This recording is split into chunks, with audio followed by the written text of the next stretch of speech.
Oh, but I don't want to forget. This is a Rosetta Stone about Neuquén Basin in the Vaca Muerta time. So you have Mitchum and Juliana with your sequences about your paper of 1985. You know that the Neuquén Basin now is like one of the hotspots for unconventionals. Yeah. So you have here all of the companies: Chevron, Exxon, Shell, Petrobras, Total, YPF.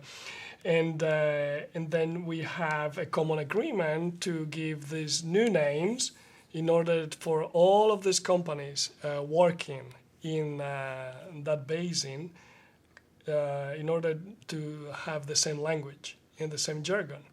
And you are like the benchmark in there with your paper. That's amazing that you did that. Yeah.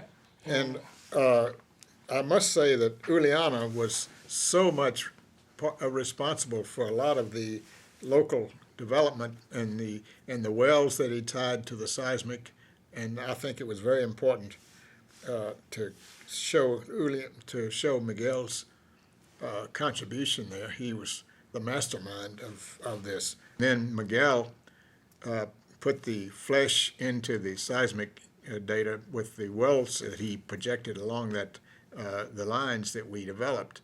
And so this is just as much Miguel's contribution as it is mine. So I want to make that really important. I think Miguel, at that time, I don't know who else is now the major contributor in Argentina, but at that time I considered Miguel the most important. And then Leo Legarreta, after that, was sort of Miguel's, not student, but Miguel mentored Leo. And so I think between Miguel and Leo, they were the early contributors. I know that all these other people are now doing it and probably have better data and have developed it more, but Miguel Juliana and Leo Legarreta, I consider them very close friends. So there's an introduction of a new book of the AAPG, which is the Argentinian AAPG. And the book is going to be about Vaca Muerta, where everybody came together and cooperate. And they sat around the table and they look at the previous work and they try to have a common language and to cooperate, even if they're cooperating in a competitive way. Well, that's very great. I think that's wonderful that you're setting up an overall usage so that you can refer to these things. And you've even put some pretty good dates on them too. It looks as though we didn't, I don't know how well our dating was, but we did have these breakdowns on a physical basis. And so a technical question, which I generally don't do in this thing, but in the interviews, what do you think was the origin of the clinoforms in the Neuquén Basin in the Vaca Muerta formation? The origin? Yeah. Was it like related to contour currents? Was it related to... Well, I don't know about contour currents, but I think it was just the depth of the water that in the shelf building out into a deeper basin. The water depths out there, the magnitude of the prograding is a measure of the water depth at that time from the top to the base of the cliniform. So do you think that the sediments, they arrived from rivers and they were redistributed in the basin?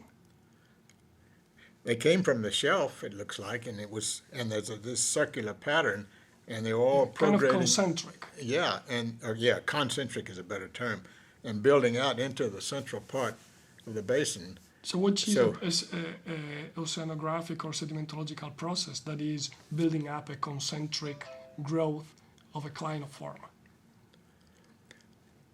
Well, I'm sure that, the rivers are the major points of transport of the material coming out there, although I didn't see many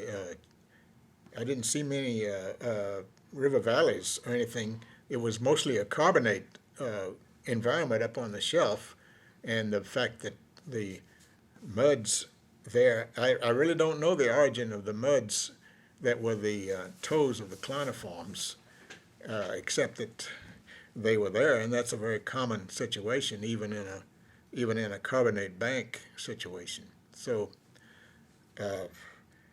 my data and my study was just not enough to answer a question like that exactly. Is there any question that you would like to be answered in this basin, in Neuquén Basin? Any Yeah. curiosity that you have about the basin that you would like to solve? Well, it's pretty difficult to push it beyond. I was in and out of that basin, so I never have been back to look at it again, but I was very intrigued by the way that the basin infilled, and I know that sea level changes were very effective in there, and so just a understanding of the tectonics and the sea level changes in that basin were enough to really make me wonder what the total history of the basin was after that. And I know Leo worked in some upper units in which they found these evaporites out in the basin, showing that sea level was way down and had been sequestered in there, and just the local history and the local tectonics throughout that whole part of the section would be the thing that I would be interested in. And do you think that the Vaca Muerta is like something special, is like a special basin, or do you think it behaves like many others? Because you have seen several basins. I don't know. Every time I look at a basin, it seems to have something special about it, and I think probably the restricted nature of the basin itself, I think, set up the lack of circulation in there, so that you're getting all of this good quote source rock or high hydrocarbon content of the basin. So it was highly restricted in there, and probably the tectonics with the things that controlled whether you were getting the restricted environments to where all of this hydrocarbon-rich mud could accumulate. You would never have gotten that accumulation, I don't think, on a continental margin situation, because you just don't get the restrictions. So the basin itself was restricted enough to do that. And I think that's a special But as a part founder of sequence stratigraphy, you can say that every basin has a special history because we have a common thread and with common concepts. With common concepts, but you have to look at the local situations. The tectonics and the input of the sediments make everything somewhat. You can see the general concepts all the way through it, but not